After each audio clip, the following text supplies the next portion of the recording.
Great. Welcome, everyone, for the second day of our webinar, titled Current Trends in Technology. We had an overwhelming response on day one with the topic WordPress, cloud computing, and WordPress. And we have got this exclusive topic today, on machine learning by Dr. Pooja Roundele. So we welcome all the participants who are waiting. Hope we have started it on time. And thank you for being here. So let's start with a song which JaiHind College has made, especially for the current situation. That is the Corona pandemic, which has been there. And secondly, we will be playing on the introduction of JaiHind College and the Department of IT and BVoc SD, which is conducting this seminar, along with the facilities, what's there in our college.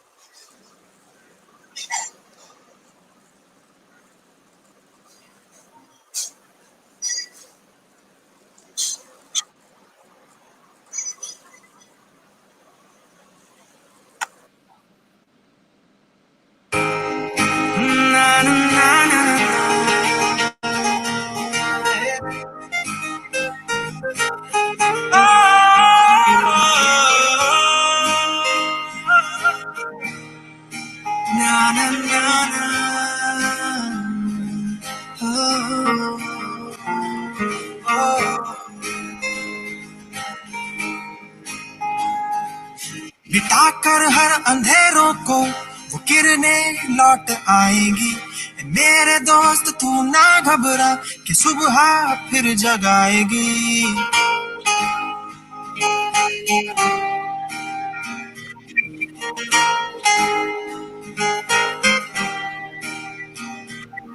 मिटाकर हर अंधेरों को वो किरणें लौट आएंगी।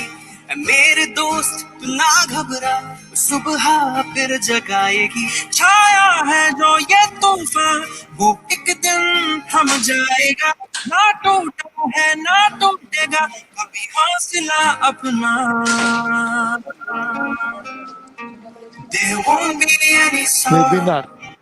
Give me 5-10 minutes. There won't be any sorrow. Signature is required. There won't be any sorrow. There'll be a better tomorrow. There won't be any sorrow. There'll be a better tomorrow.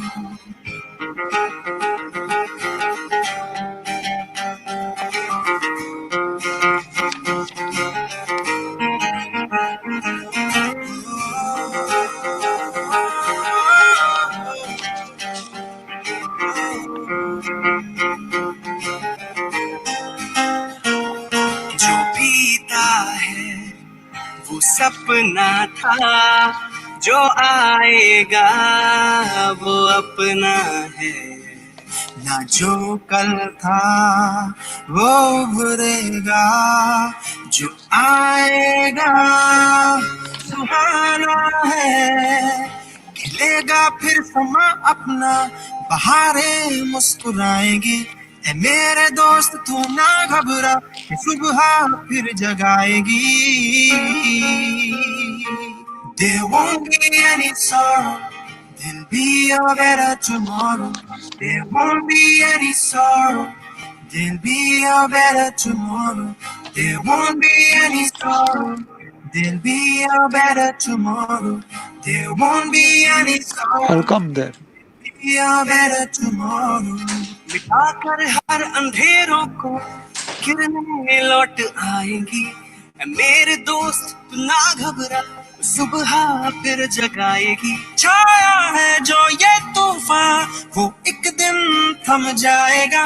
ना टूटा है ना टूटेगा कभी हौसला अपना।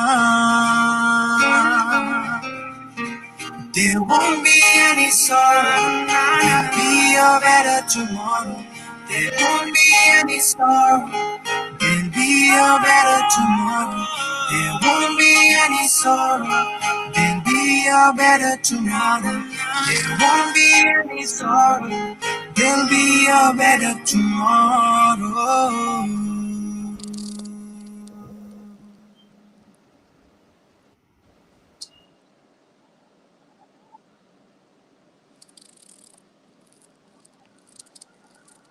Hello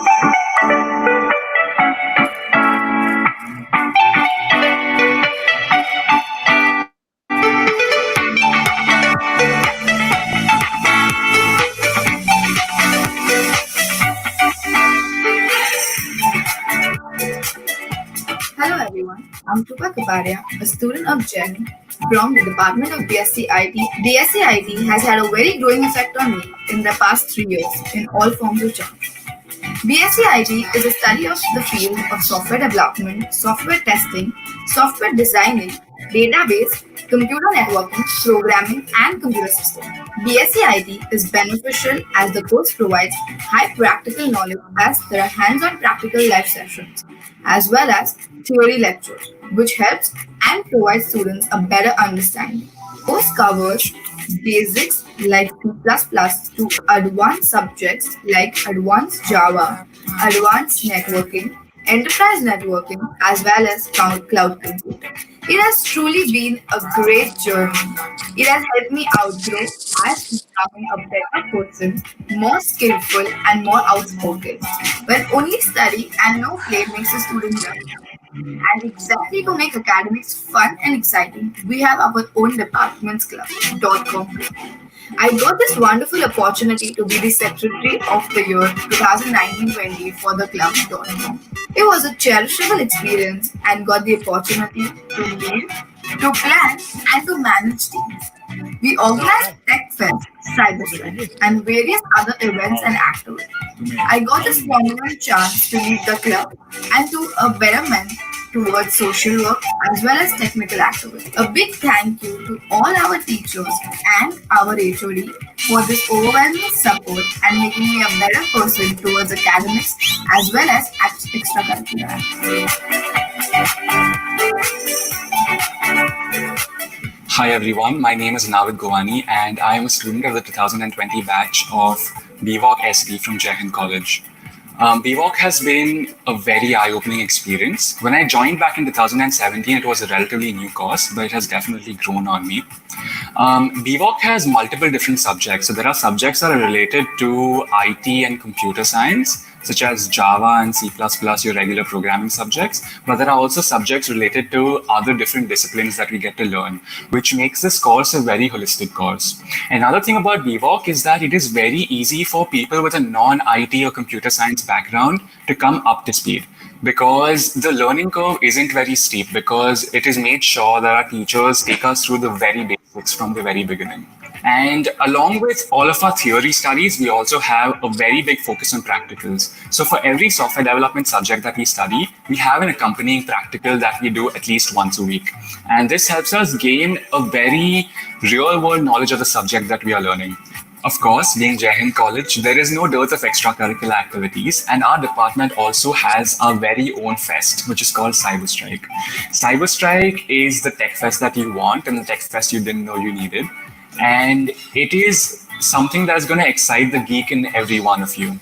This year, I got the chance to be the head of media for the .com Club, which is a club that organizes Cyberstrike and various other events throughout the year.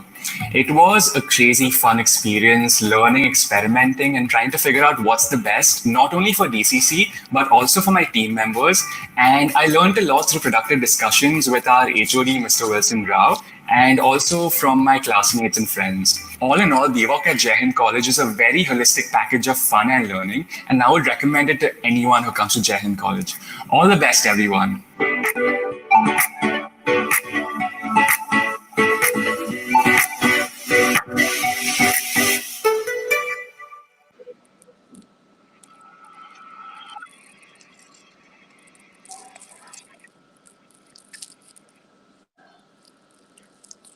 Great. So I hope you understand the facilities and what's stored inside your JaiHind College, and also the song Nahi Subah, which gives you the glimpse of this current situation.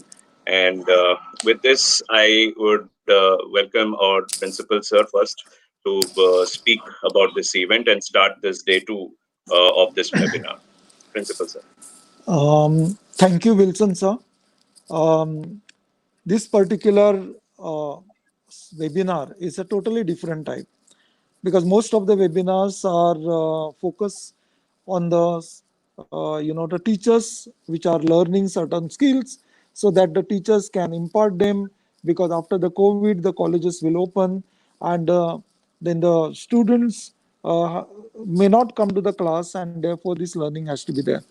But I like the kind of approach which has been taken by the IT department and software development under the headship of Professor Wilson Ram and his entire team, which is present today, as long also the students, what they have already spoken about.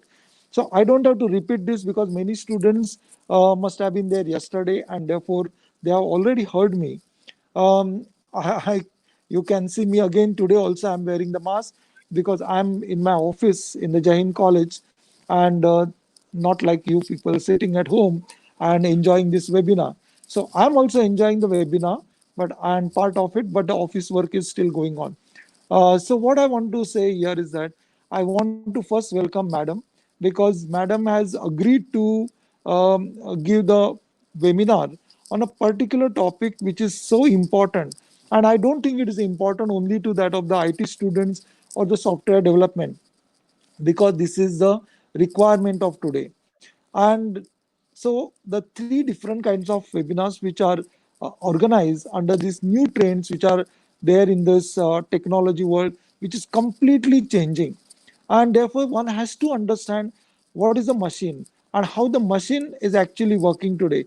What machines were working earlier with the help of the man who had developed the machines. And we know the revolution which actually occurred earlier in the time of the British era, and completely the European countries, they took over control of all the countries. And that's what happened in India also, that if you consider about the cotton mills and all that change, and all these people who were coming to India specifically at that time for the trade and getting the cloth or the silk and the other things which were made in India, especially Arabs used to be the traders at that time, and the Britishers came specially for that, Portuguese came, French came.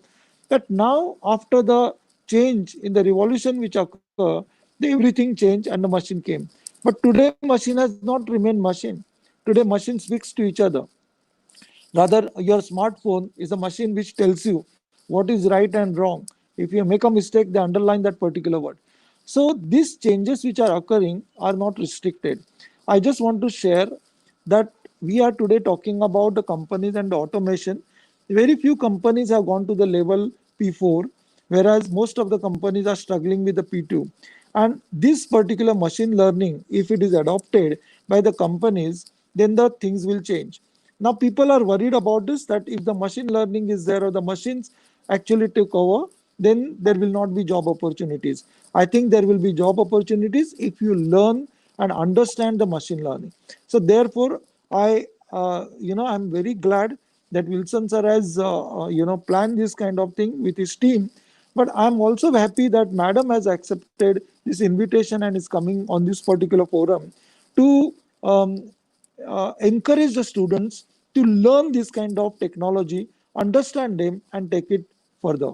So, without any ado, I would request Wilson sir to introduce Madam, formally, and so that the Madam can start this work, because I know that nobody is interested in listening to me, and particularly my face covered with this green mask where they cannot see me.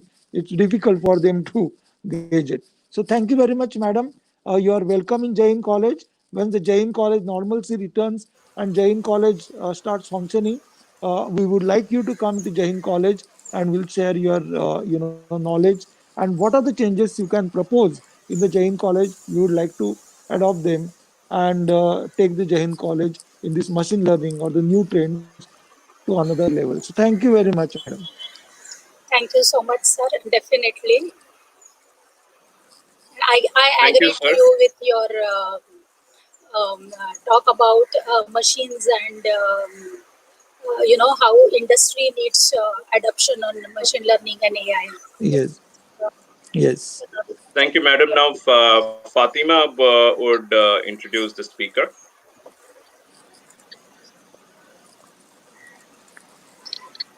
Yes, sir. Thank you, sir.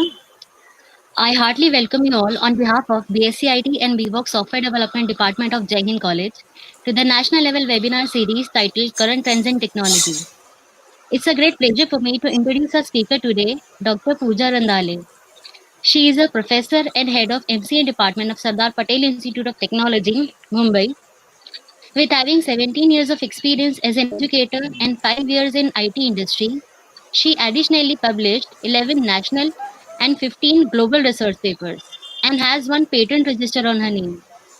I would also like to list out some of her professional accomplishments. She is a chairman of Board of Studies of MCA in University of Mumbai. Many of her PhD students are working in the area of artificial intelligence, machine learning, and big data. She is a founder, director of Quest Consultancy, which is a technological startup. She was also a member of many other committees, such like Academic Council, Research and Recommend Committee, and Subject Expert Committee of MCA in University of Mumbai. Furthermore, she was appointed as session chair and reviewer for National Conference in Bharati Vidyapeeth in February 2013 and YMT College of Management in October 2014. I'm glad that she is here today with us and going to share her expertise on the subject called machine learning. This is a subject in which we all should be deeply interested.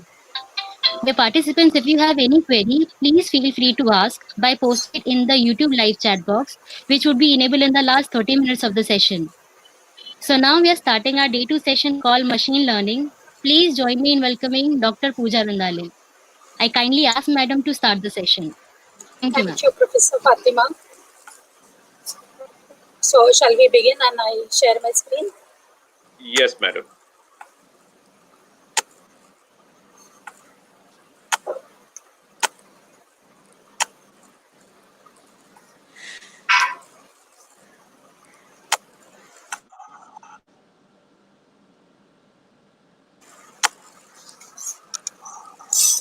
A very good morning to everyone. I thank you, Wilson sir and Sunita madam for inviting me.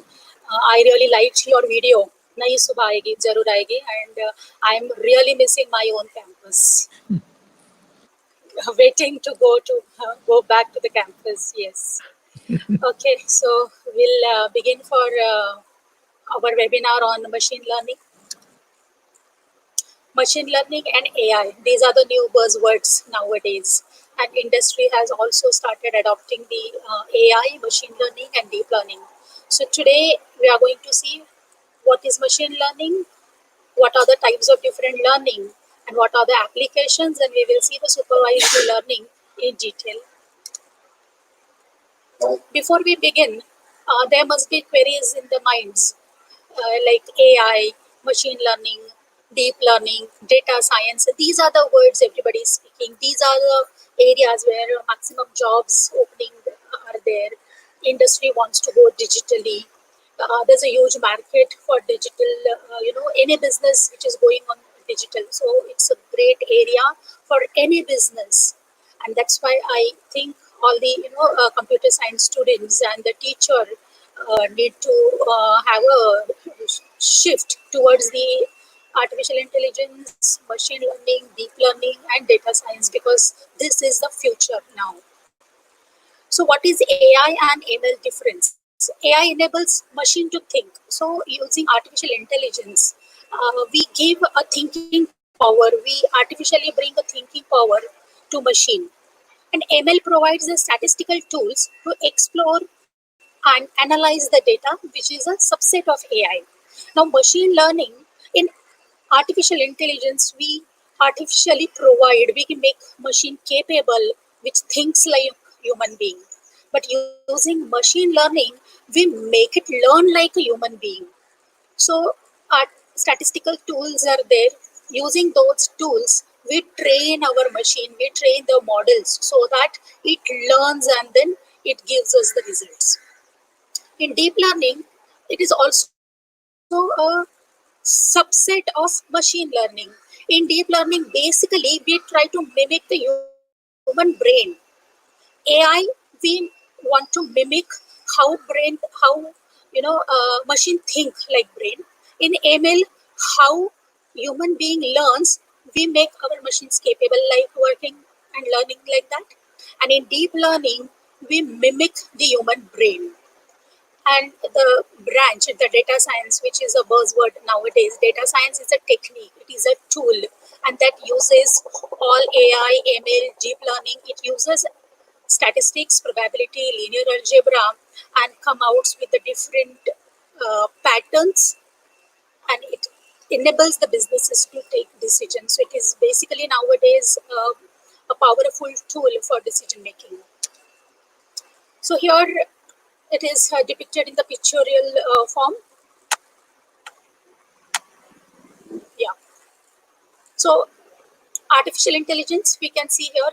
So artificial intelligence, as we said, mimic the human intelligence and the behavior.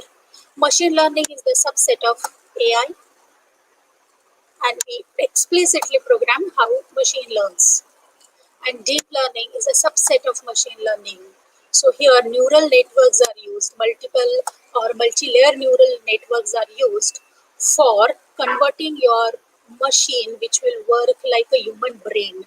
Like in human brain, there are perceptrons and neutrons, and there are different layers to extract that information and to work on. So we try to teach human brain, the working of human brain in deep learning. Another example.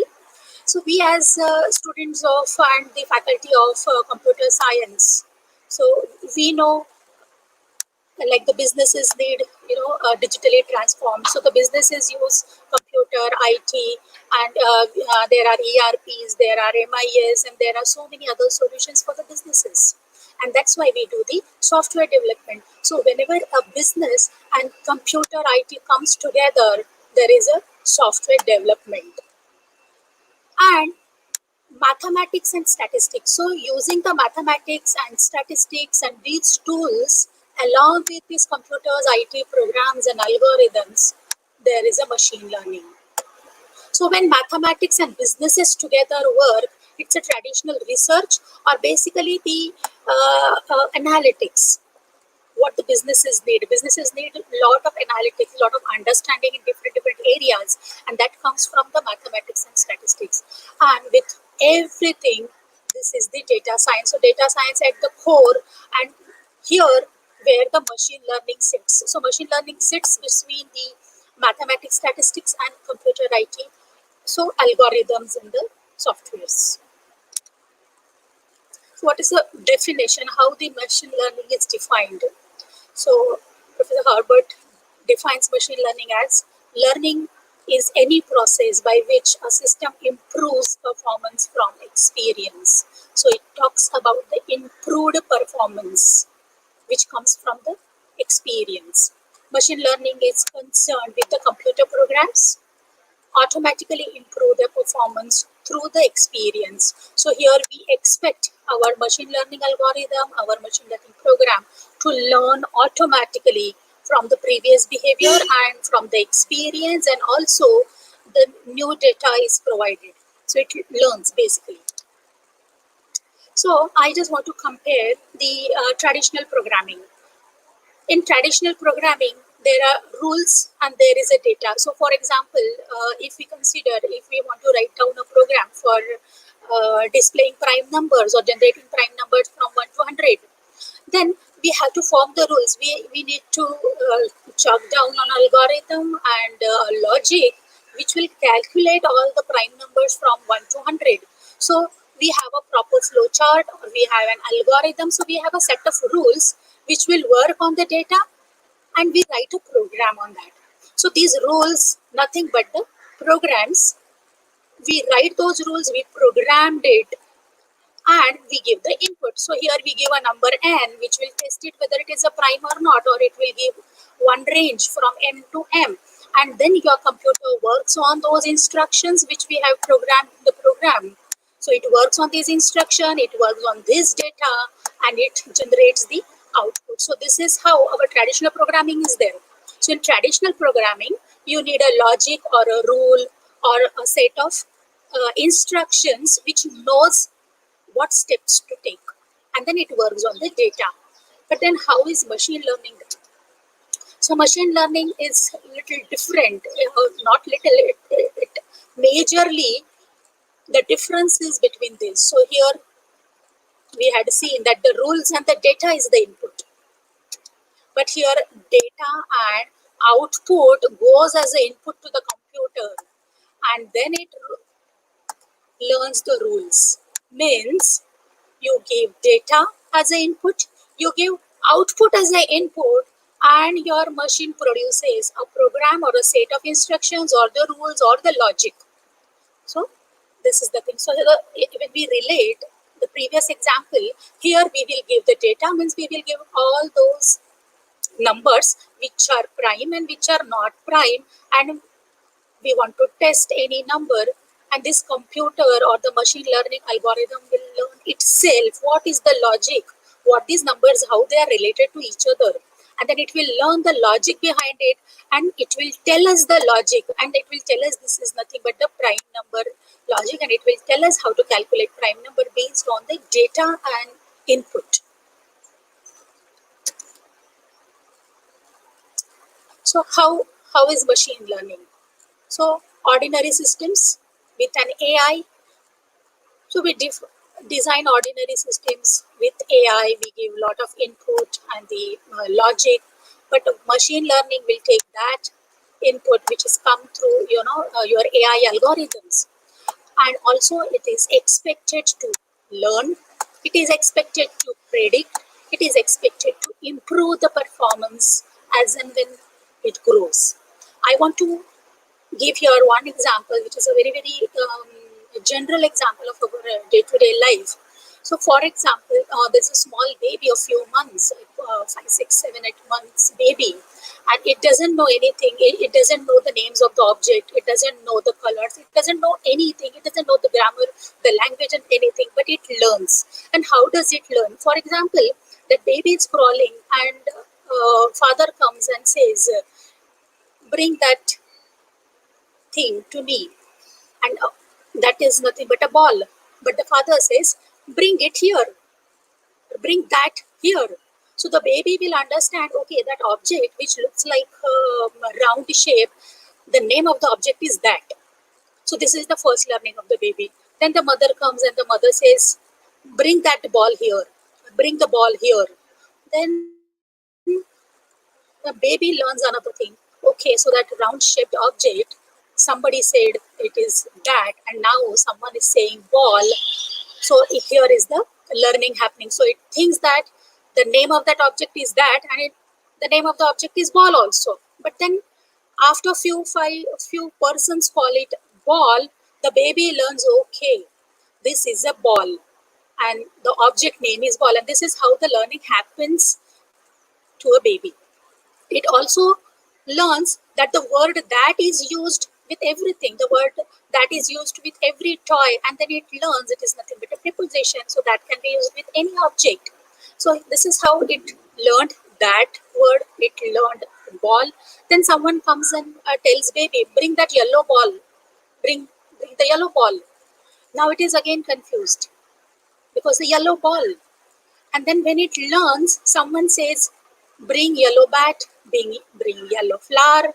And now it learns automatically that yellow is nothing but the color associated with that object. So this is how human learns at the initial. So when a human is born, the slate is empty, nothing is there, and how the observations go on, the environment, it goes on learning something, observing something, and changes its brain, changes its memory, changes its learning, and this is how the learning happens. So exactly same thing we want our machines to learn. So with the empty slate, our machines start learning from the input and output. But here our programs or our algorithms are dedicated for one domain. It's not possible to have one program which will exactly mimic like a human being or learn like human being. So in machine learning, how the learning basically happens. Training data. I want to give here one more example about forecasting, predicting, or we have exit polls. Just consider a situation where we are forecasting the exit poll, and we want to predict that after the exit poll, who is going to win this election, party A, B, C, like that. So what the statistical or the technicians or these people do, they conduct exit poll. In the exit poll, they ask whom you have voted, and they take a sample, and from that sample they try to predict what would be the tomorrow's results.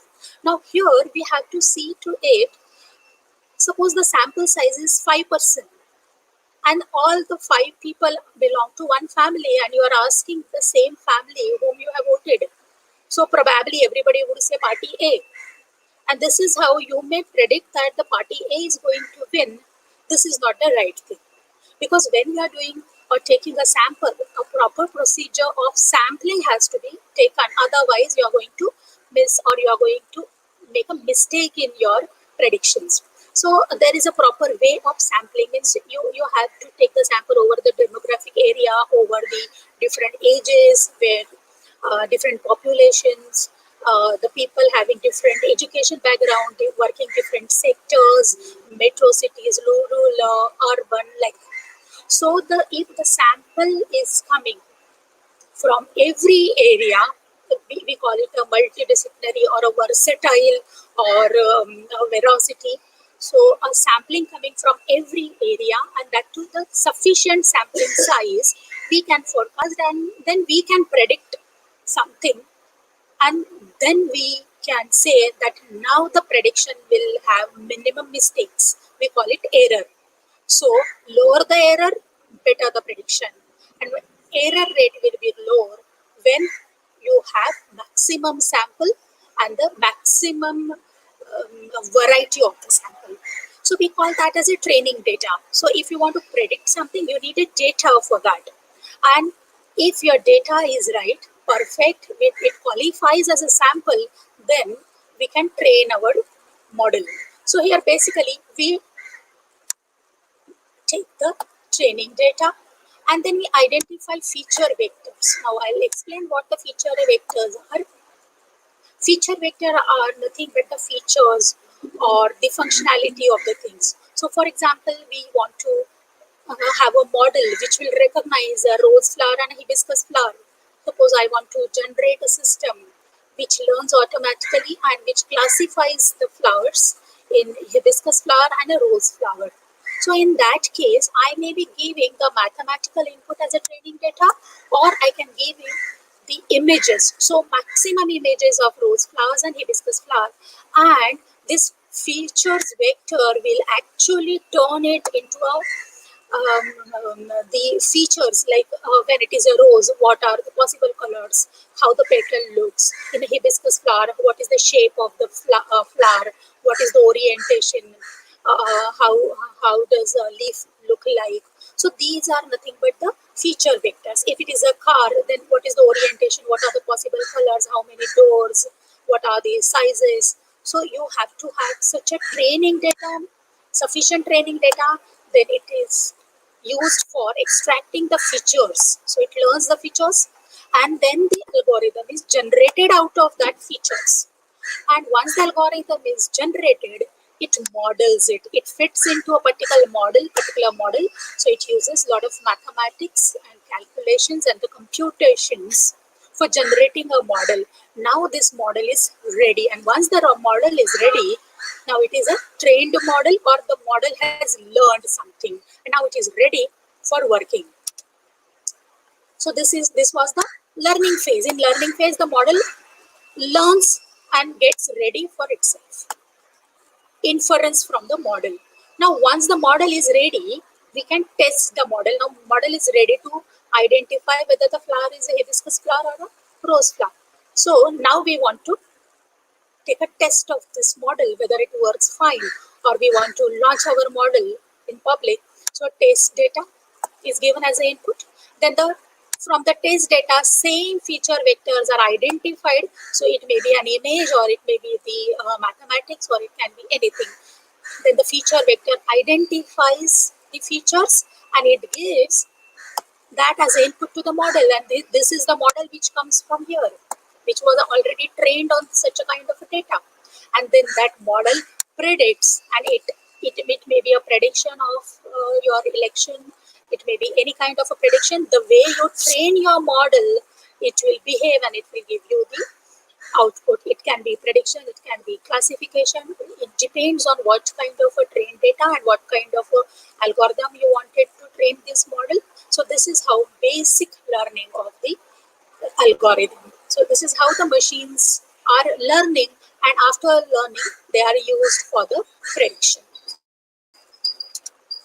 So for the same example, I want to take another example for this with more clarity.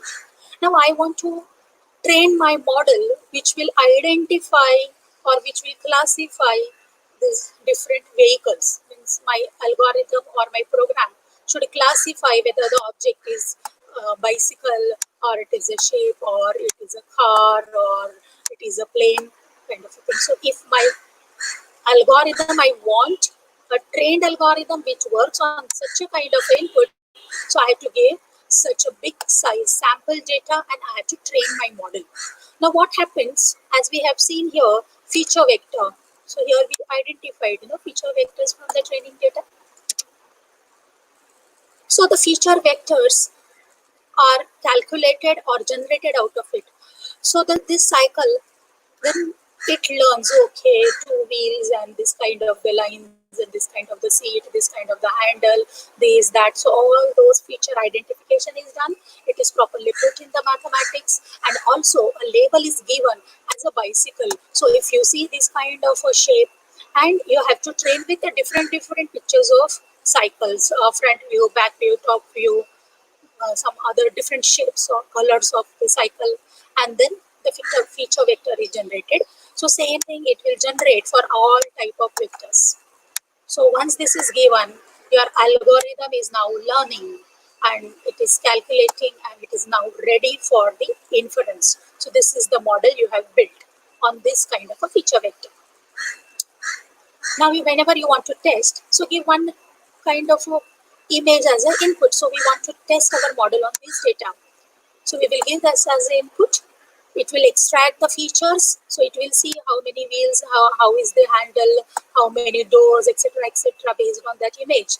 And the question would be asked, and that is what would be the label like this. And now this algorithm, we generated the model, this works and it tries to find out what this picture would be. And it will learn the picture from this data set, and it will tell you the output that is a car. So this kind of a training is done in machine learning. So what we have seen, we need a training data for a model, then the model learns out of it, it finds out the features and it generates the feature, it labels. So if it is a supervised, then the labels are given. If it is not supervised, the labels may not be given. The training will happen for your model.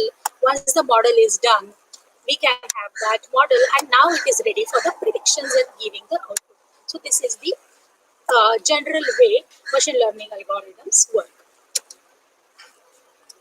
So as we have seen the previous model, what is the life cycle of this? See, we know the software project, we know the software project management. Software has its own life cycle. Machine learning algorithm also has its own life cycle. So you have to train in a particular domain. It cannot be generalized algorithm which works for all domain and all kind of problems. So define a particular question where you want to train your model. You want to predict the election poll, you want to predict the flowers, you want to predict the weather, or like that. And depending on that domain, you have to collect the data of that domain, and the data has to be very, very big. It has to be sufficient. It should be qualified as a sample. It has to be a versatile data and more in number. More in number, the better the results, because you have a different perception, you have a different angles to the data, and your machine learning algorithm will learn every aspect of that, and it will make minimum mistakes, so the minimum error will happen. Visualize the data, look at the data, then you have to find out the features, you have to find out the feature vectors, you have to see what kind of a data it is, sometimes data pre-processing and all those things are there. Then train your algorithm on this data. Test your algorithm. Before launching your algorithm, we have to test it. Like we do the testing for our software, our programs. We give different type of testing and see whether it is working fine for everything or not. So this is how we have to find out, and we have to test. Here, test happens, and we basically find out the error, or we see the efficiency or the accuracy of the machine learning algorithm. And if the accuracy is acceptable for that domain, then we identify or we take that as a model, collecting feedback like how it is working. So we can ask the domain expert how the algorithm is performing.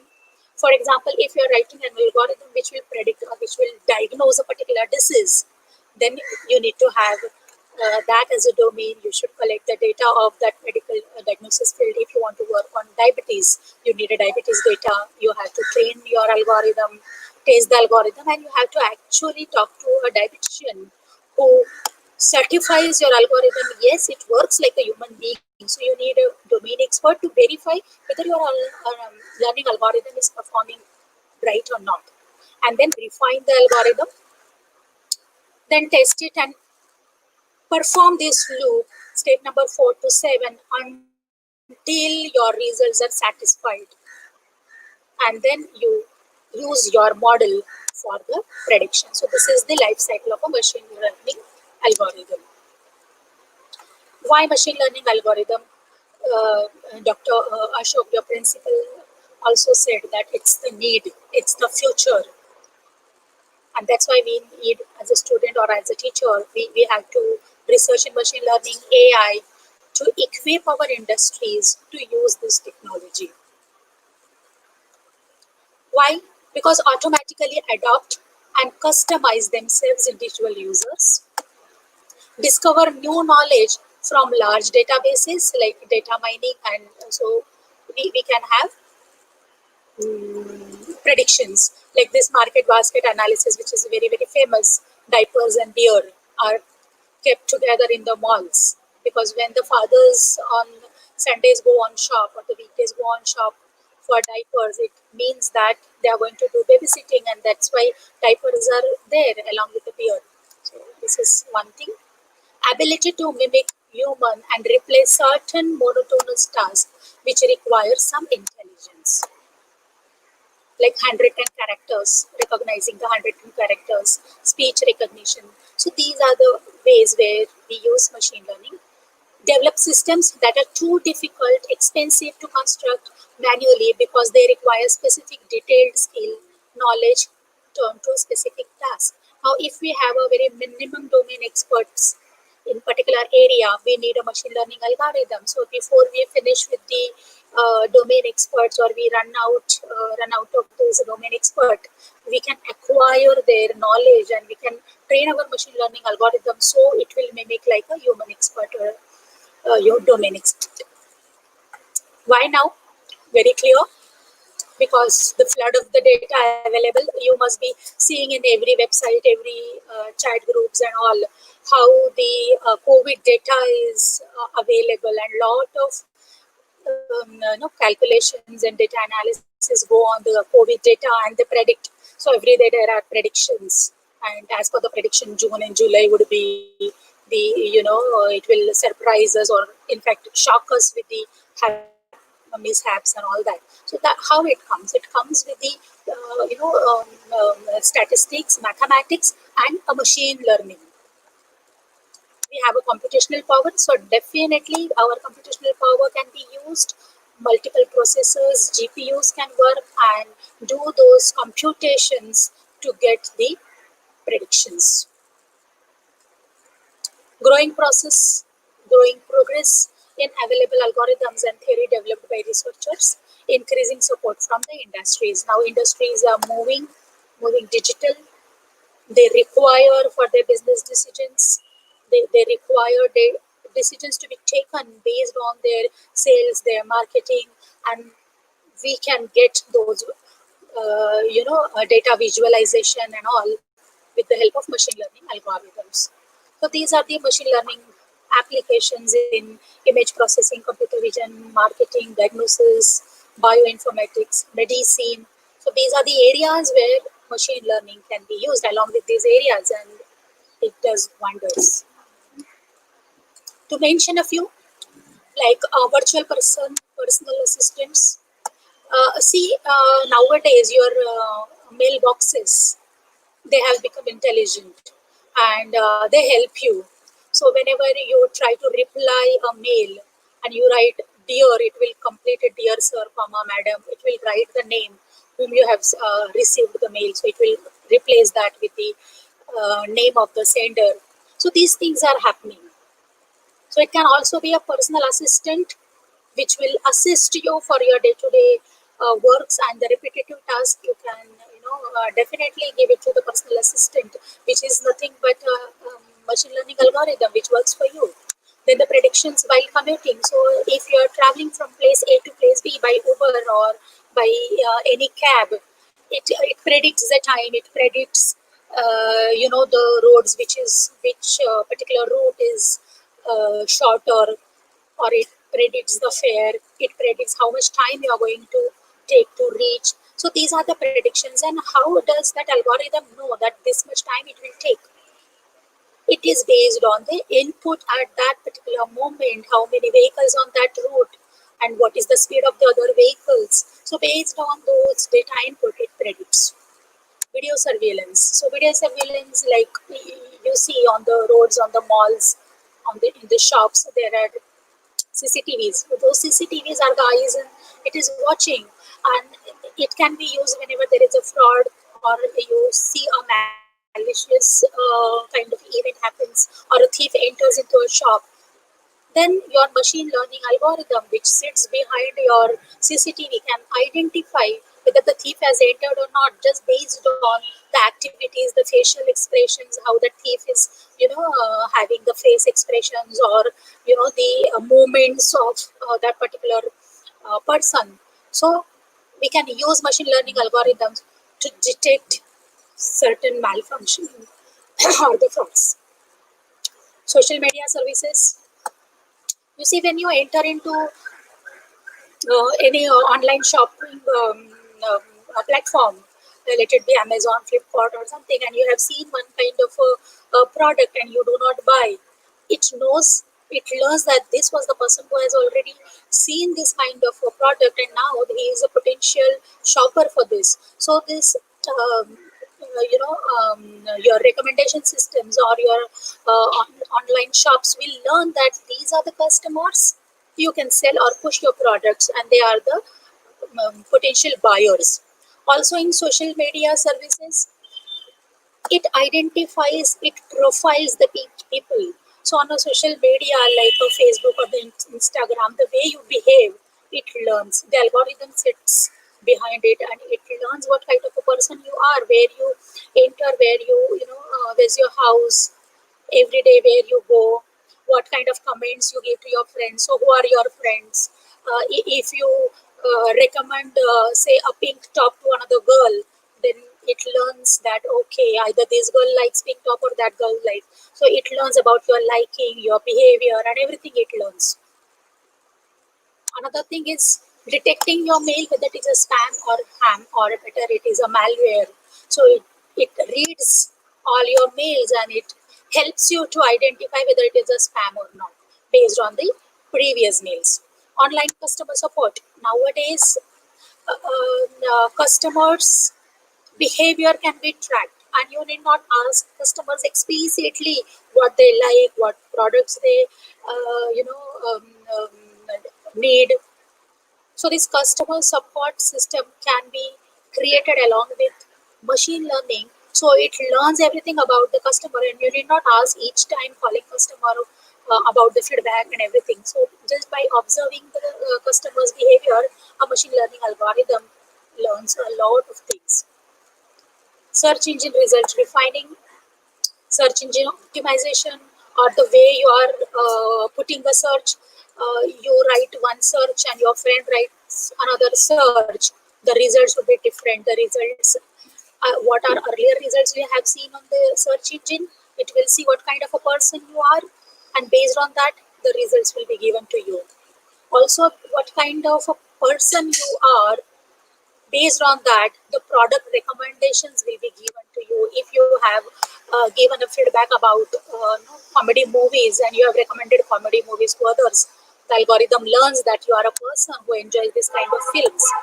And maybe certain things which are related to comedy movies and all, if a new movie arrives, it will recommend to you. Online fraud detection based on the performance, it also detects the frauds. Now it learns automatically, as I said. But how? So learning is nothing but the improving with experience at some task. So one machine learning algorithm can learn one task at a time. As I said, it cannot be a generalized algorithm which learns everything in the world. So it can be trained for one task. So improve over task. So it improves the task T and it learns for task T with respect to the performance measure P. So it performs something and its performance measure is P, and we can identify what kind of accuracy it is and how accurate our program is, or how it is accurate the task to perform with the experience it gets. So more and more experience, the task would be more better. So one example later on we are going to see. I just want to see, we have time, no? Motivating example, learning to filter the spam. So this is one example where email, you get an email and you see whether that email is a spam email or not. So the task is identify spam mails. P is the percent of spam emails that were filtered, percent of ham and not spam emails that were incorrectly filtered out. So it is nothing but the percentage how you are identifying whether incoming mail is a spam or a ham. And E is the database of emails that were labeled by user. So in your email box, if you have already sorted out few mails which is a spam and which is not a spam, that algorithm will learn automatically and it will see what kind of mails you are saying spam and what kind of a mails you are saying not spam, and it will learn automatically. And whenever a new mail arrives, it will try to sort it its own, it will try to classify based on the previous history. So basically it is a classifier, you need a training set, you can identify different patterns, you need a sample. So these are the words associated with the machine learning. Now machine learning, there are three types of learning happens in the machine learning. First is the supervised learning, the second is the unsupervised learning, and the third is the reinforcement learning. Sorry. So this is basically task driven.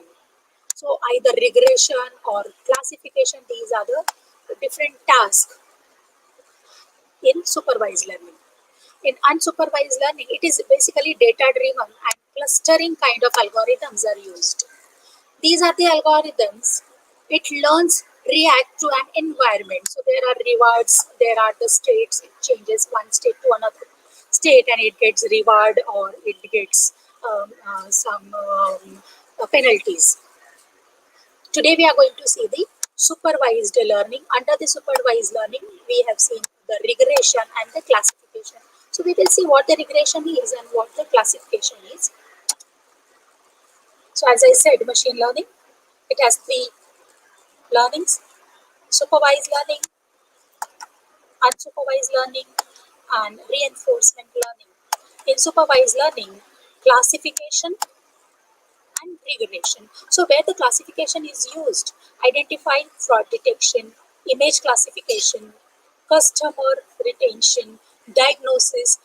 So in diagnosis, whether the person has diabetes or not, whether the person has malaria or not. So this kind of a classification can be done. In the fraud detection, really a person which we are looking at through its behavior, whether the person is a fraud or not, or whether the person is a thief or not. In the regression is used in the population growth prediction, estimating life expectancy, market forecasting, weather forecasting, advertising, popularity prediction. So if you look at this, these are the classification kind of domains where we need to know the classification, or we want to know the answer yes or no.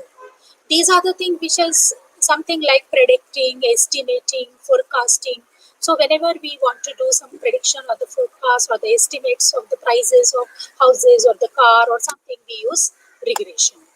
Unsupervised learning, we have dimensionality reduction and we have the clustering.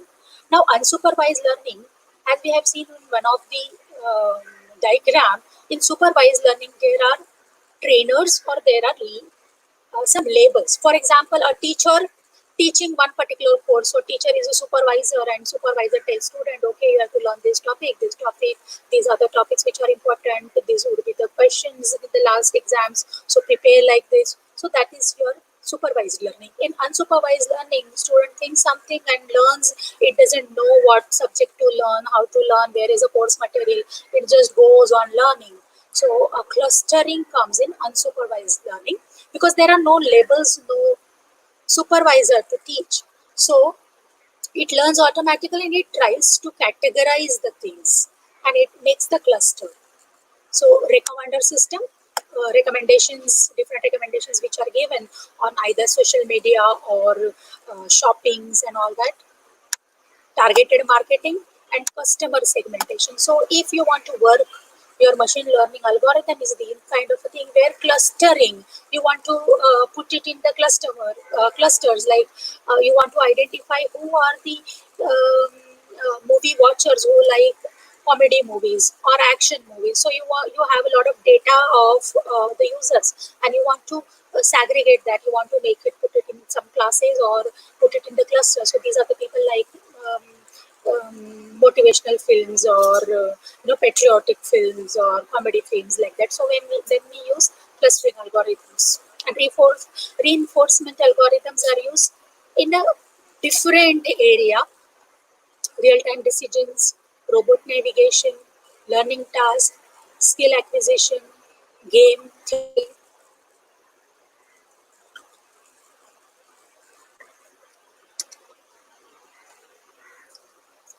Supervised learning model. How is the model? Lot of training data, feature extraction. So feature vectors are identified. Machine learning algorithm is trained, and for training this machine learning algorithm, there are labels or there is a supervisor who will tell what is right and not, or there is a supervisor. And when you test it, so there are the documents and the images, and the feature vectors are extracted. It uses this learned algorithm for the predictions, estimation, etc. And this is the expected label. It gives the output over here. So what I want you people to see, look at this label. So this is the supervision going on, how this algorithm is learning. It works under some supervision. That's why it is a supervised learning model. In unsupervised learning model, look here, it is absent. So there is no supervisor. So the input comes from here, then the feature vectors are extracted and the machine learning algorithm learns itself without any supervisor. So it doesn't know how it has to classify, whether it has to classify car and bicycle or a ship or a plane or anything. It doesn't know even those labels, but it learns. It learns its own. And this is how we test it. Feature vector extraction, predictive model, and it gives the likelihood of the clustering algorithm. Here I want to give you one example from the PK movie where the great actor Amir Khan has acted as an alien. And what happens when he comes on the earth? He doesn't know men, women, he doesn't know anything. So his slate is empty. And he has to learn everything. So what happens? He enters into a shop and he gives a 500 rupee note and the shopkeeper gives him a product. So he understands that this particular object has to be given to buy something from this shop. But what he learns, he looks at that note and there is a Gandhiji's picture on that. So he learns that the Gandhiji's picture, if it is given, the shopkeeper will give me the products. And then he goes and he brings the photo frames of Gandhiji, he brings the frames and the photo and so many other things, the books where the Gandhiji's picture is printed, and he brings all those stuff and gives to the shopkeeper. But the shopkeeper says, see, this face is important, that face has to be there, but that the face has to be on the note. Then it will be able, or it will enable you to buy something. So this kind of a learning happens automatically in the learning algorithm. Now here we will see the supervised learning algorithm, which is a regression. So regression technique is, it predicts a single output value using training data. For example, you can use regression to predict the house price from training data, and input variables will be locality, size, house, etc. So your input data would be n number of observations from various locality, various sizes, houses, etc. What is the strength of this regression is outputs always have a probabilistic interpretation, and algorithm can be regularized to avoid overfitting. And weakness we will see after the example. Now we'll see the example of regression analysis.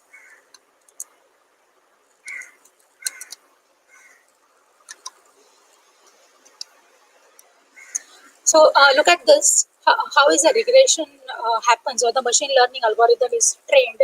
Look at this. So we have two rows over here, weights in kg and SBP, that is the systolic blood pressure. So a person who has a weight 67, the systolic blood pressure is 120, 69 and 125, so on. So this is the data about the people having weight and systolic blood pressure respectively. So this is the data, and we want to train our model now for this particular data. So how we can do it statistically? So this is a scatter plot or a scatter diagram. So on the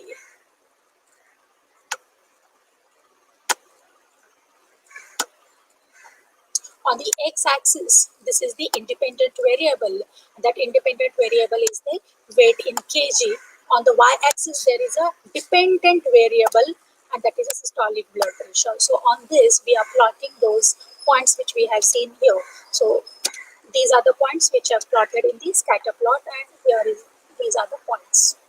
So once we have this, now we identify how these points are, is there any correlation between this? If we can see this side, if the points, the weight increases of the person, the systolic blood pressure also increases. Look at this point and look at this point. If we compare, the weight increases, the blood pressure increases. The weight increases, the blood pressure increases. Means there is a correlation between the systolic blood pressure and the weight, and there has to be a correlation. Then only we can use the regression analysis or the regression type of learning algorithm. Now this is a positive relationship. Now you have seen for example, this is your 4 quadrants. This is x-axis, y-axis. This is your first quadrant. This is your second quadrant, like that. Now I want you people to look at this quadrant. Now a line which bisects the quadrant 1 and 3. This is the line which makes now you understand that it's a 45 degree, 90 degree angle, and this line bisects it and makes a 45 degree angle over here. It bisects this, and it's a special line which divides your quadrant 1 and 3. And this line has a slope 1 because all xi's are equal to yi's. And whatever lines are here, like this kind of variation, will have the slope less than 1. And the lines which have slope like this, they will have the slope greater than 1. So whenever you have a data in xi's and yi's, if there is a correlation, if xi's increase, yi also increase, then there is a positive correlation and a positive relationship. If the xi increase and yi decrease, then there is a negative correlation, and the lines of the negative correlations are like this, which are the perpendicular to this kind of a lines. So there is a positive relationship. This is one example. Age in weeks and height in centimeter. Age increases, the height increases. So here we can see a positive correlation between the data points. This is one example of the negative relationship. So age of the car, x-axis, and we have written over here the reliability at the y-axis. So as and when the age increases, car ka age increases, your reliability goes down, and that's why the orientation of the line is like this. So there's a negative relationship between this. But these little statistics we need to know before we begin. Now look at these points. There's no relation. I don't see these points which are related or which are appearing like this or which are appearing like this. So I don't see that relation. That's why there is no relation, no correlation between this pulse rate and weight. And now if your data point is like this, where there is no correlation between xis and yis, you cannot use the regression algorithm for the training purpose.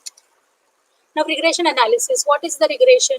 This technique is concerned with the predicting some variables by knowing others.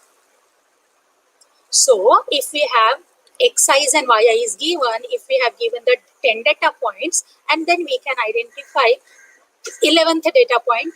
So what would be the 11th data point? If xi is given, what would be the yi? So variable x predicts some outcome for variable y.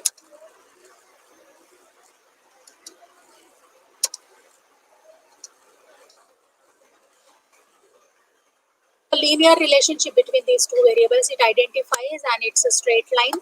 Regression is nothing but a straight line, and regression equation is also like a straight line equation.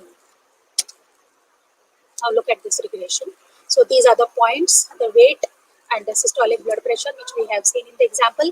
Now look at this line. So this line is the line which depicts the correlation between these all points. Now see, I can also draw such a kind of a line, and I can say this can be a regression line or this can be a regression line.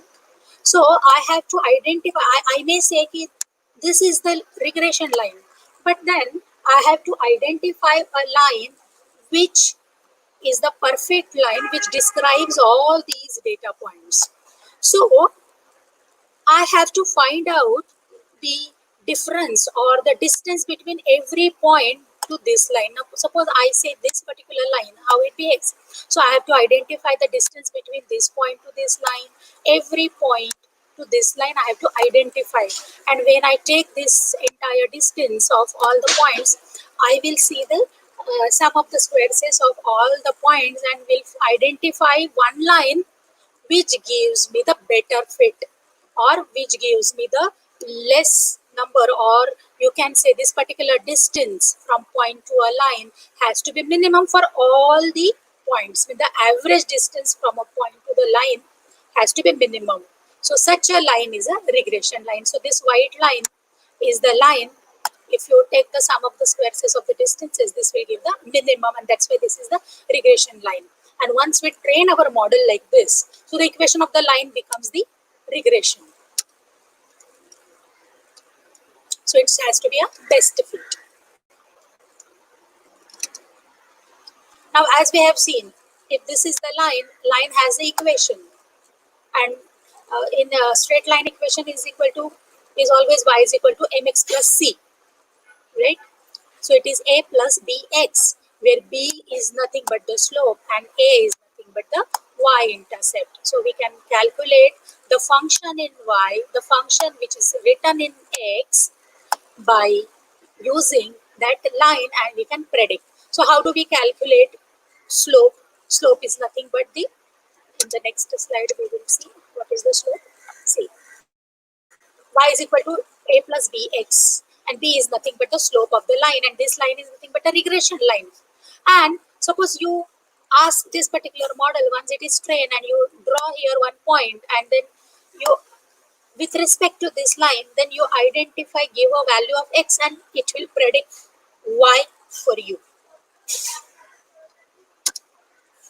So our studying and grades. So if these are the data points, we can identify a line, a regression line, which will be calculated with one formula, which will describe the nature of all points whose residuals would be minimum, and that line will be a regression line, and this is how your algorithm will be trained.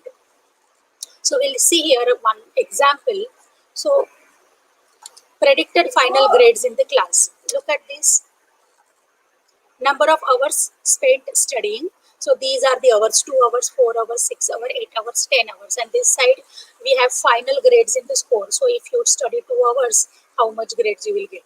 So first we have identified a data for number of hours spent on the study and what scores they got in the previous examination.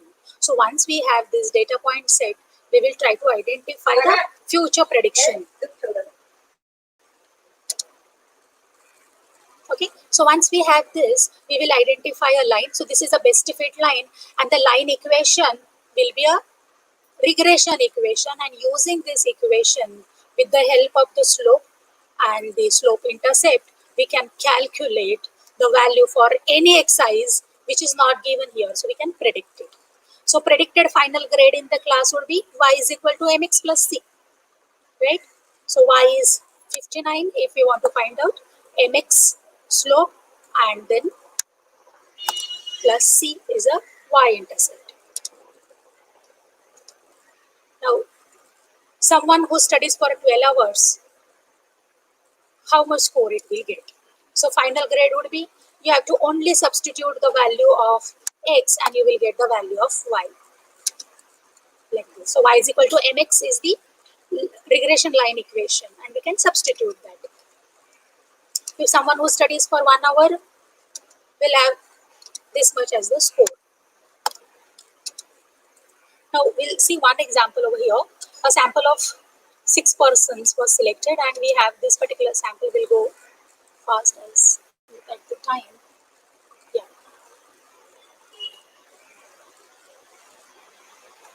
So we have data points, 6 data points. Xi's are the age and yi's are the weight. Now we will calculate x into y, the product of x and y. We calculate the x square just by squaring these ages, and we will calculate y square by squaring this y square, because this is how our formula says. For the line equation, we calculate the least squares. So x bar is the average of xi's. Look at this. All the 6 points, xi average is 41, yi average is 66. We have the product, we have the sum of x square, and we have the sum of y square. So once we calculate this, we will substitute the values. So your xi's average is 6.83, which is 41 by 6 data points. Y bar is 66 because this was 66, and there are total 6 points, so it is 11. And b is your slope. So how do we calculate that slope? We have seen it in the previous slide. This is how we calculate the b, and b is nothing but the slope, and the slope is the regression equation of this line.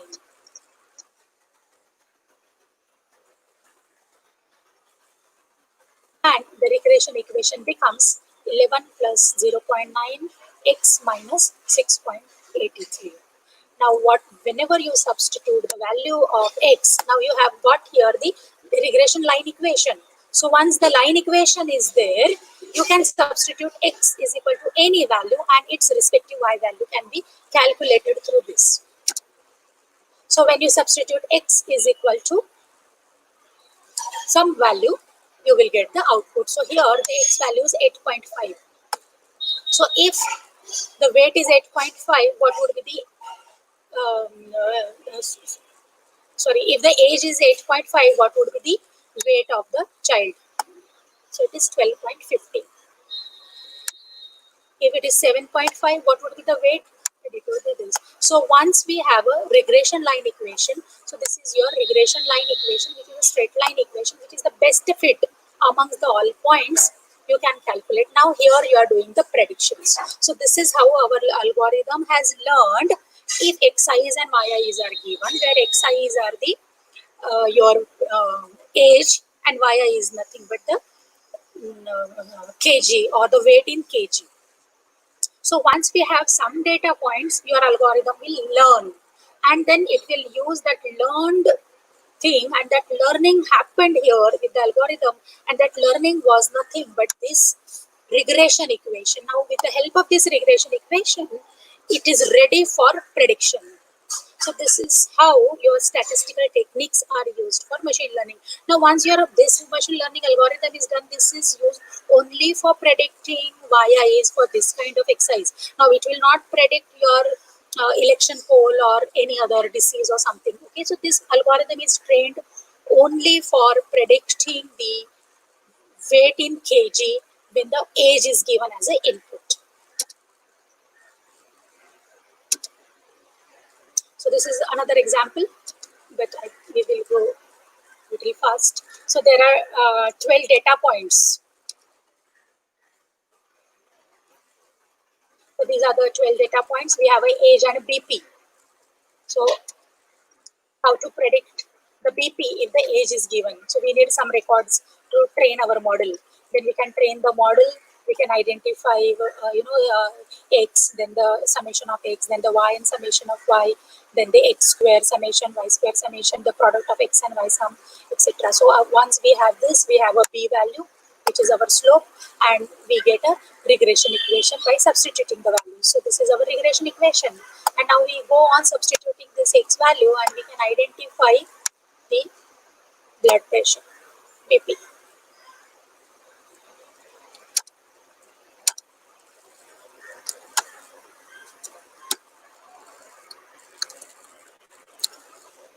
So we have seen the regression analysis example. So this was the regression.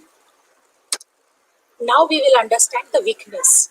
What we have seen in the previous example, regression can be applied when there is a correlation between the xi's and yi's. So in the data points, there is some relation. Either when xi's increase, yi also increase. When xi decrease, yi increase. So there has to be some relation, some correlation between them. Then only we can use the regression analysis, and this is the weakness we can say. And it will work only for the linear kind of a nature which is shown by the data points. For non-linear, this will not work properly. So this is the weakness of the regression analysis. Now classification. Classification is the example, as initially we have seen, if you want to classify a rose flower and a hibiscus flower.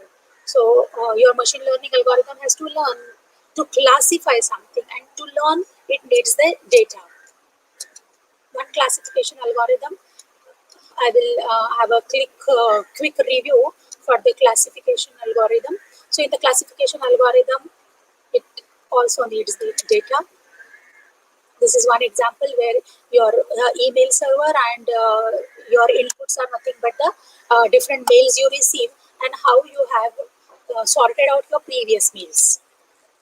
So this is the data set, number of recipients, email length, country, customer type, email type. So we are going to see how many recipients, how much is the length, and then depending on these attributes, these are the input attributes, our algorithm will learn whether the newly arrived mail is a spam or ham. So we need to train our model, and that is nothing but the induction algorithm. And then after that, it will classify the model.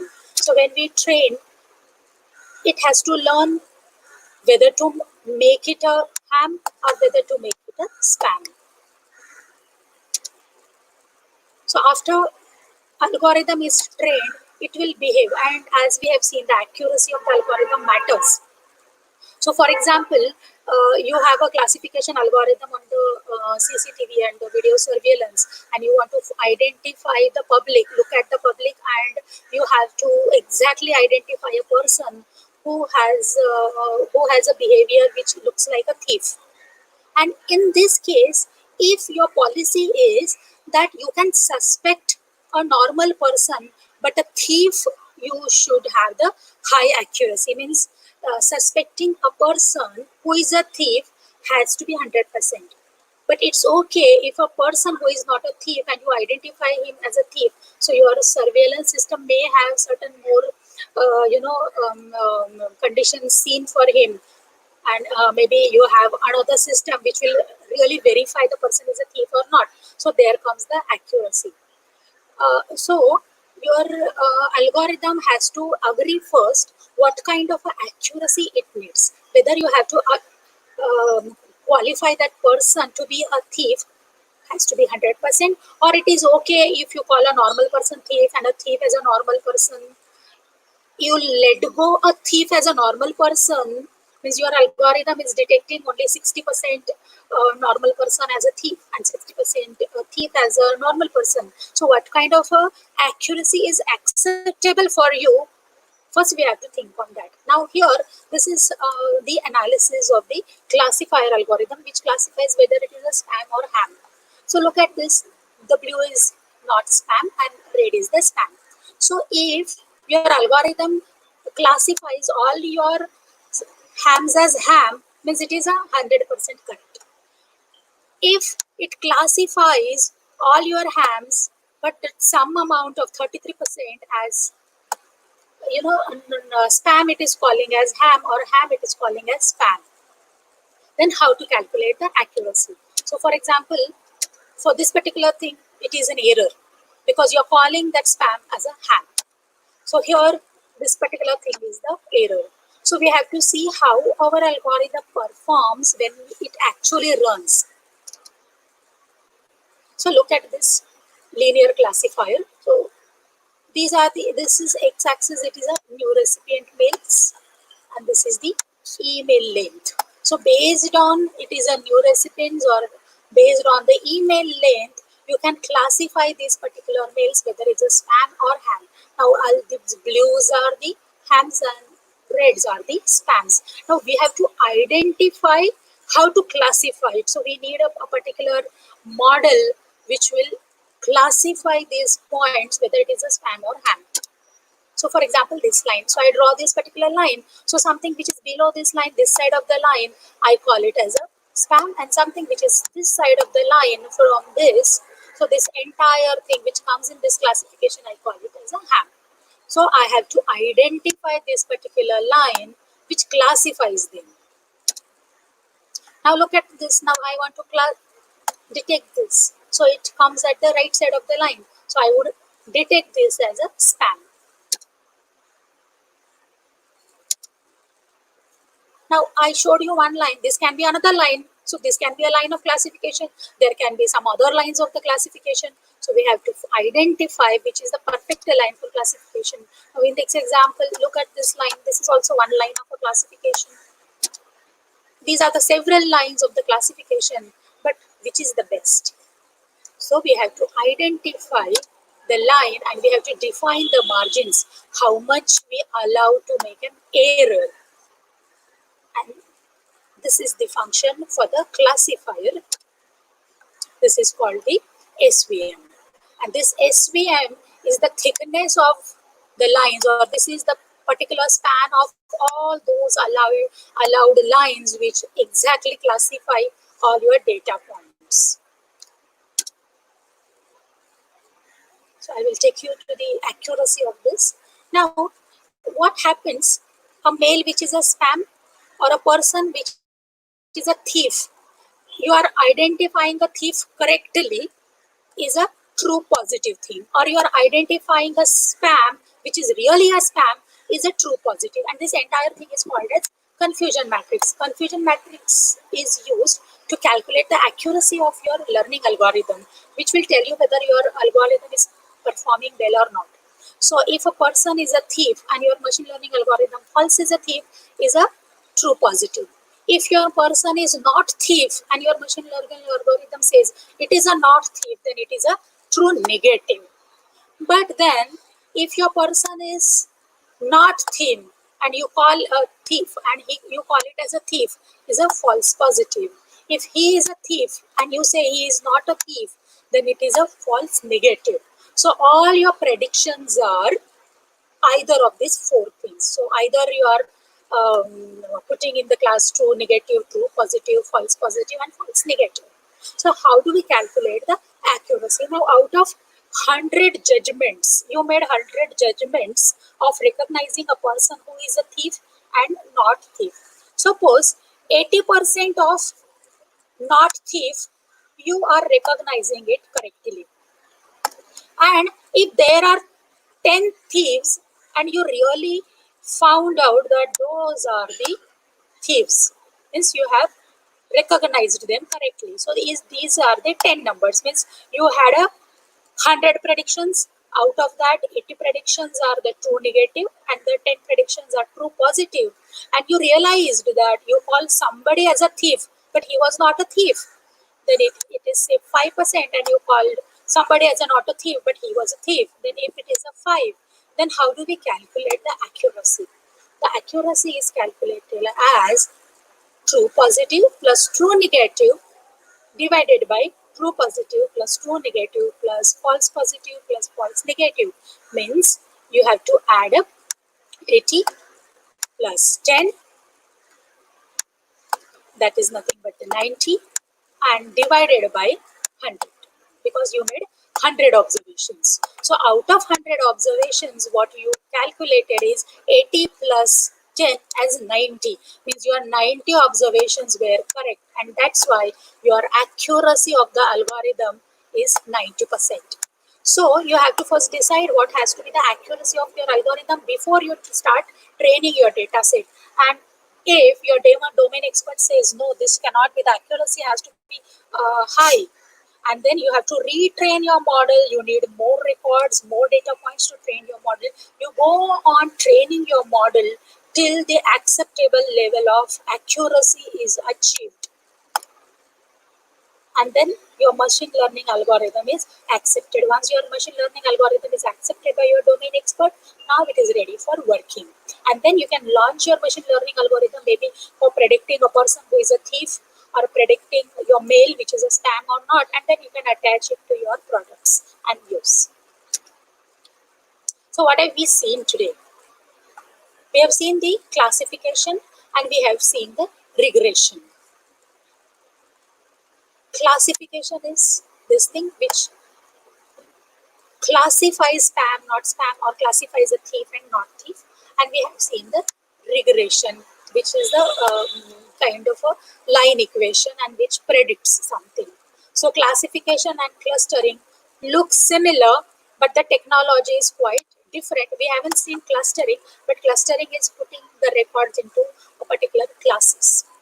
Classification and regression look quite different, but the technology is fairly similar for the regression and classification.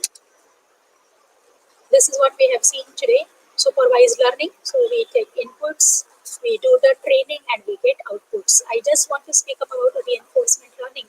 In the reinforcement learning, basically input is given and there are different states, and there are some actions. So based on the states and the actions, your system, your algorithm changes from one state to another state, and there are the rewards. So you make a mistake, you get a penalty. If you perform right, then you get the awards. So this is how we can just compare supervised, unsupervised, and reinforcement learning algorithms. Inputs pairs are given in supervised, we have seen. For unsupervised learning, inputs only, and input and critic. Critic means it has the observations. Learning phase versus acting phase. It has a learning phase versus acting phase, and it is learning and acting simultaneously and online learning. And this explicitly explore the world and learn by trial and error. I only want to introduce deep learning because deep learning is an upcoming branch which already come, and industry has started using deep learning, because deep learning is exactly mimicking the brain, working of the brain of a human being. So there are perceptrons and the neurons, and these neurons in our brain, they learn something like I gave the example of a baby. So baby learns anything what it observes, and it saves in the memory, and it saves so many other things, and your perceptrons and the neurons trigger based on recalling something.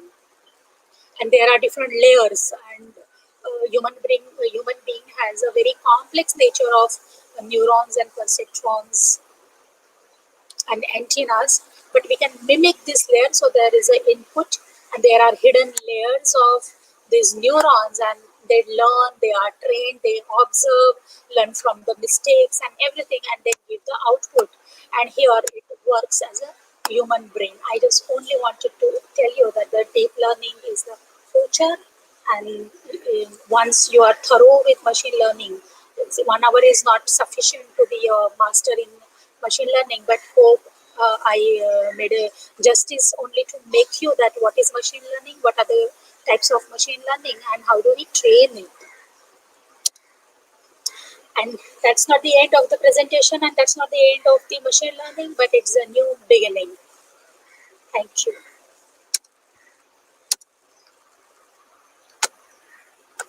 Thank you, ma'am. It was a great session.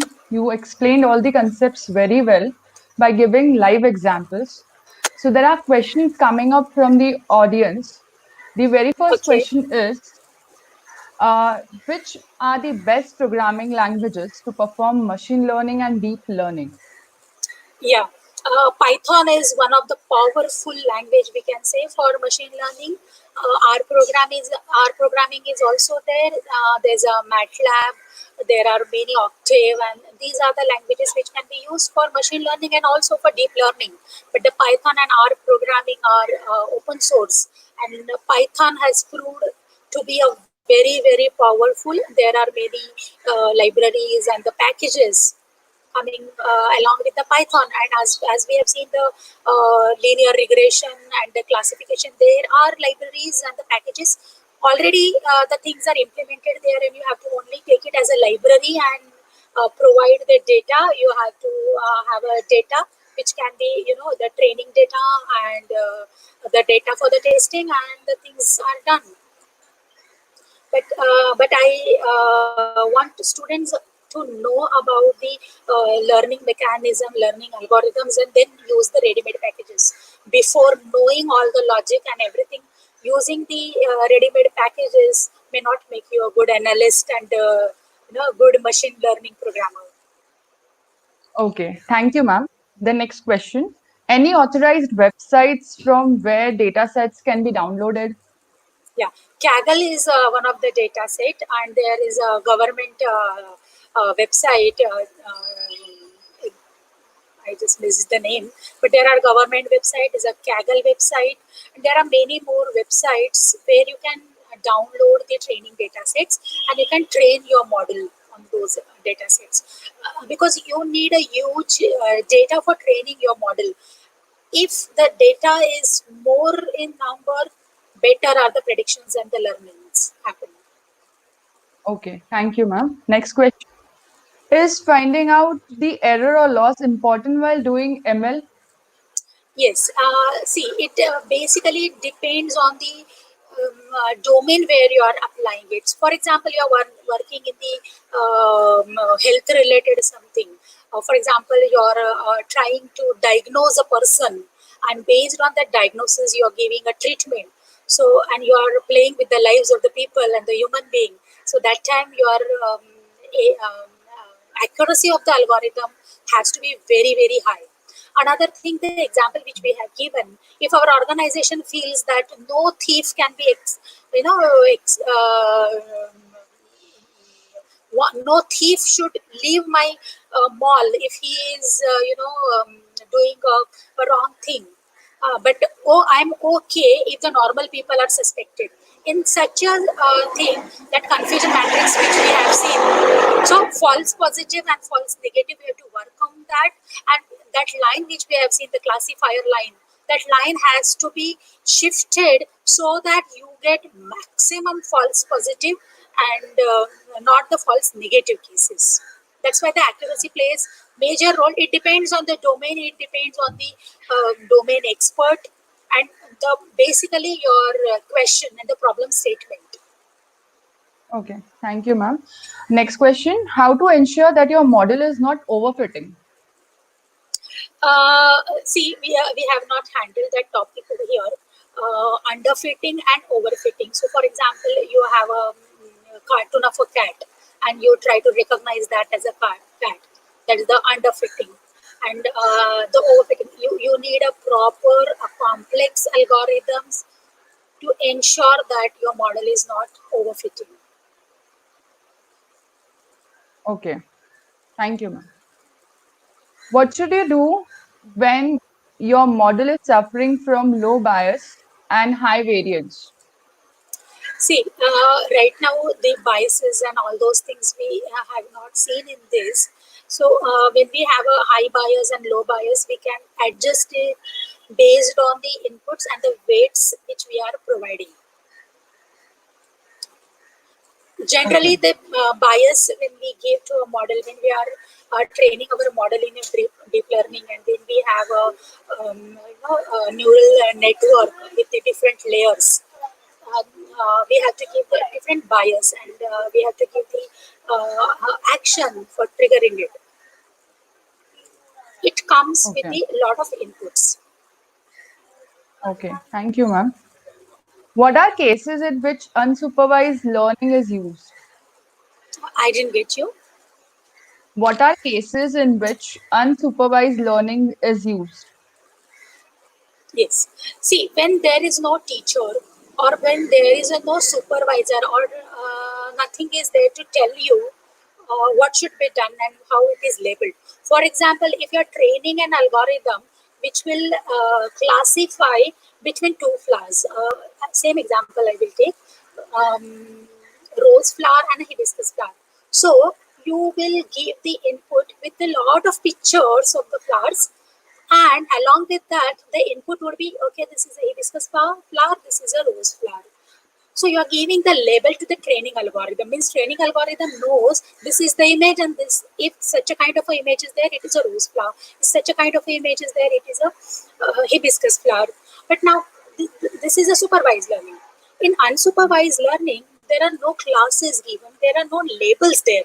So for example, lot of images are given. So these images are animals, flowers, human beings, maybe trees and scenes and everything.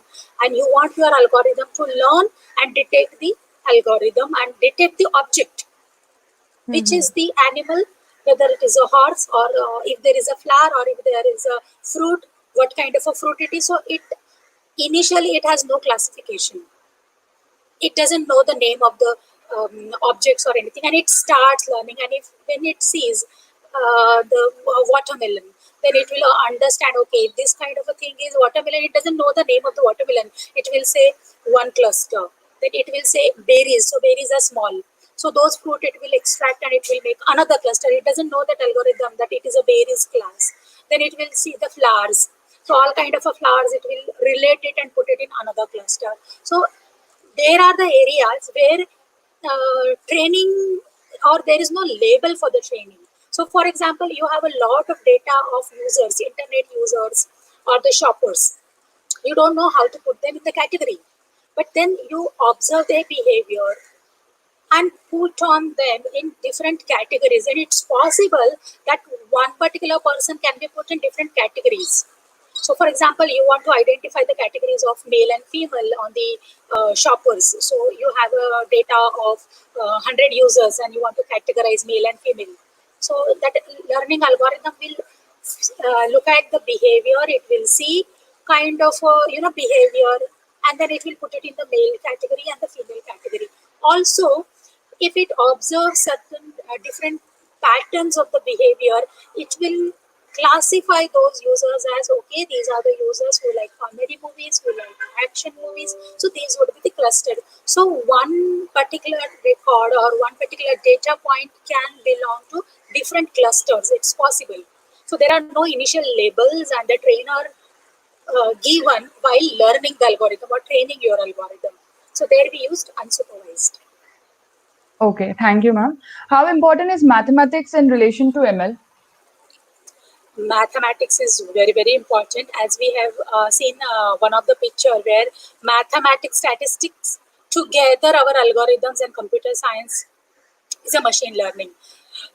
See, we are human being, so you show the rose flowers to a small baby and give so many flowers and tell the baby that these are the rose flowers, it will understand. That baby doesn't need any mathematics. It will not measure the length of the petal, the width of the petal, the color and the intensity on all that. But our algorithm, our machine is not a human, so it doesn't have that human intelligence. So how it learns, whether it is a rose flower, or it is a marigold flower, or it is some other flower. So what it models into a mathematics. So rose a flower petal, it will look, okay, this is the length of the petal, this is the width of the petal, this is the shape of the petal. So it will be mathematically modeled. You have to have a lot of mathematics while modeling it. Even the color human eye sees as a color, but the machine will see it as intensity on the grounds of RGB color palette kind of a thing. So mathematics is very, very important. You need to know the mathematics and while training it. I hope A very I nice made it example is justice. given by you, ma'am. Next question. Is data cleaning needed before processing data? Yes, data cleaning is needed. Sometimes what happens if you are predicting house prices, for example. So house prices is basically dependent on how many bedrooms are there, which locality it is there, what is the area of the house, etc. etc. So these are the parameter house prices are located. Now, similar locality, similar houses, you will have the data points for predicting. You have to train your model. So you need a lot of records and the data points to train it. Now, what happens by mistake? Suppose Bandra is the locality and all houses have a high cost. For example, if one house by mistakenly the rent or the cost is very, very low, maybe some other reason. So when you make an average of all those data points, your regression line or the classification line, whatever it will shift little bit, which is an outlier. For example, you are funny example, but in a Bandra there is one house, and suppose the prices, rental prices are almost lakh, 1 lakh, 2 lakhs, like that. But there is one house, and that owner thinks there is a ghost in that, and that's why I'm not able to give. So what will he do? He will reduce the price and he will give it for 10,000. So this is a outlier kind of a thing, and this particular data point, one house is on a rental in Bandra for 10,000 rupees.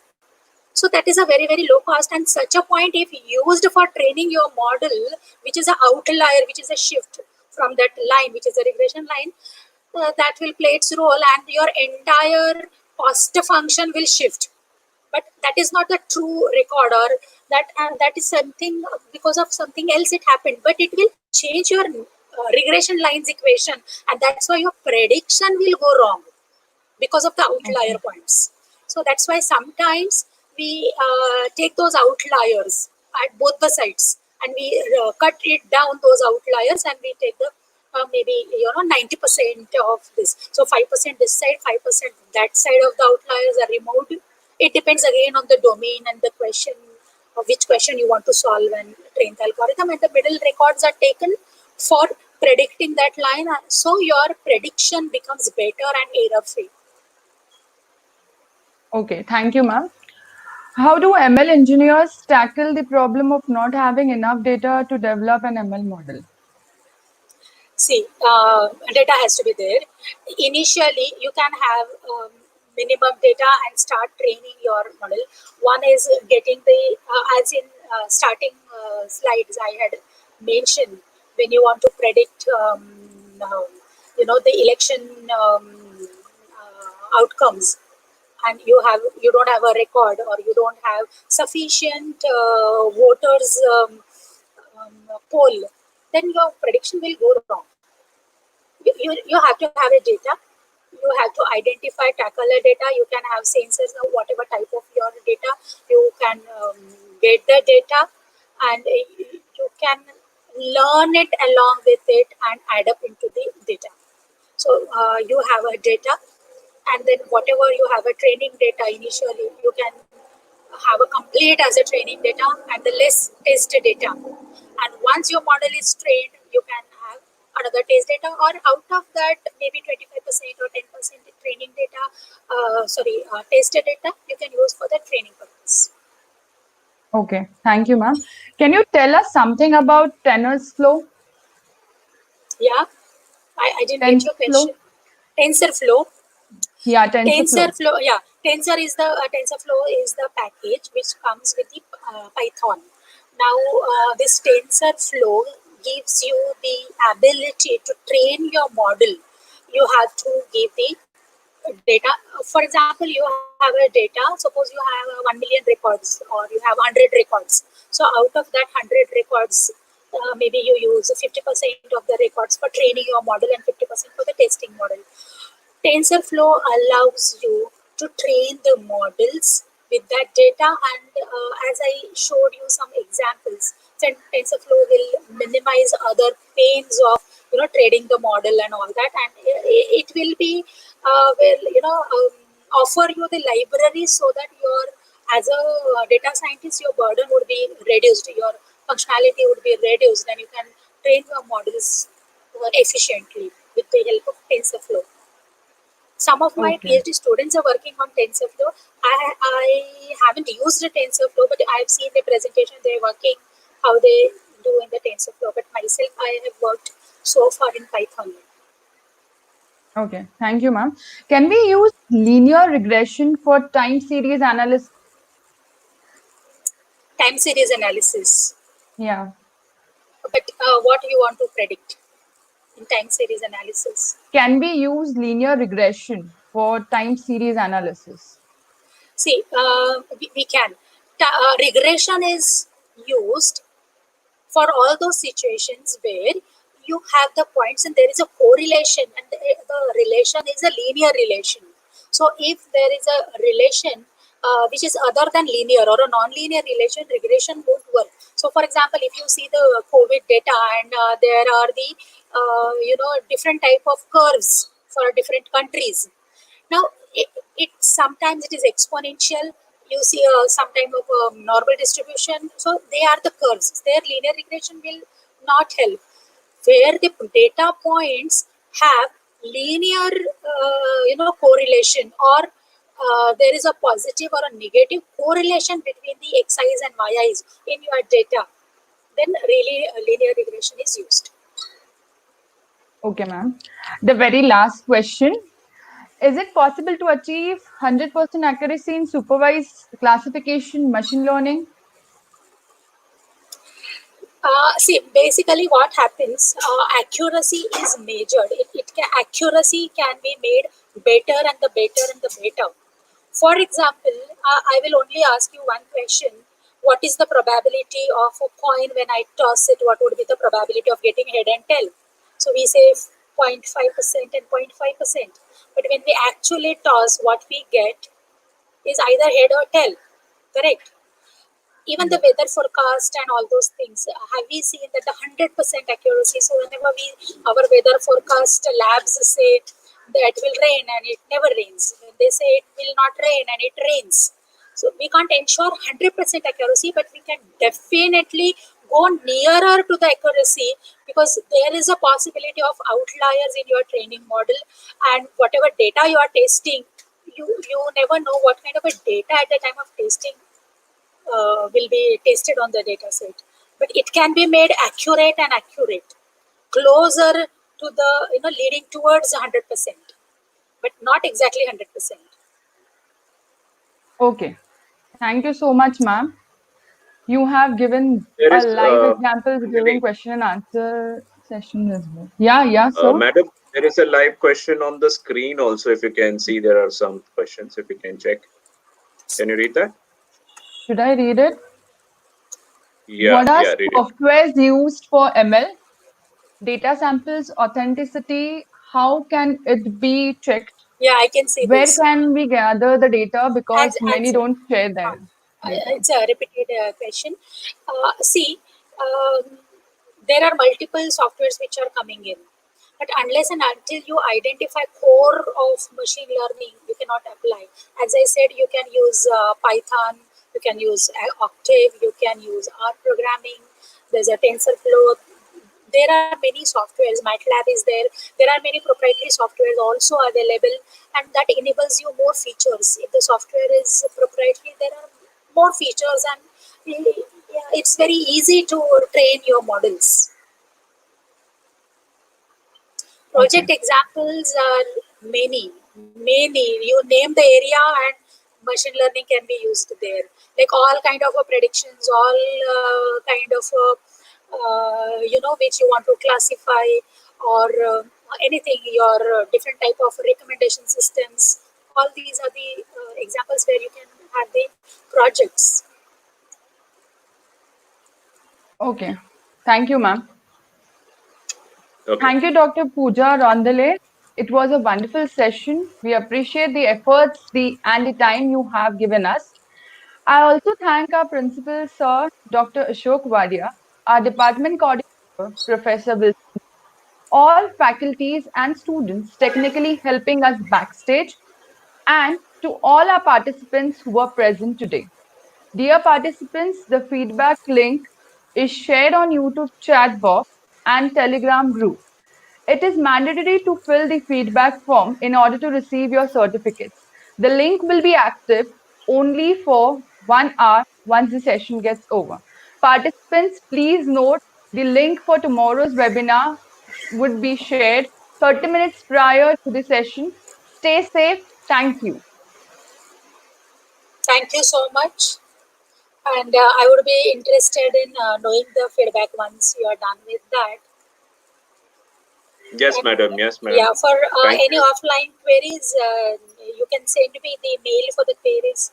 I would love to answer your queries. Yes, madam. We are looking forward for your association with our students also once the college properly starts, because you have so much research experience, and we have some discussion club which we have started with our students, and wherein we want you to also, be part of some kind of sessions Certainly, wherein you can certainly. guide in the projects. You might be guiding MCA people. We want, you can guide even undergraduate people, how, yeah, at least start up basically, how to start the research Definitely. in ML. That's what we are Yes. doing.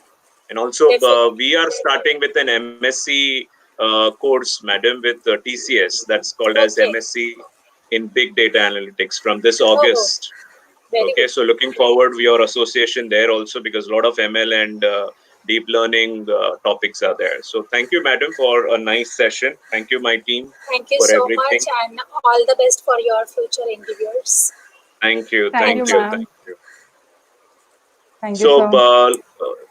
thank you, all the participants also. We are looking forward for your association tomorrow also, day 3, to understand the digital, yeah, data hygiene, basically. That's the topic tomorrow. So thank you everyone for being part of this day 2 seminar. And thank you, and be safe. See you tomorrow.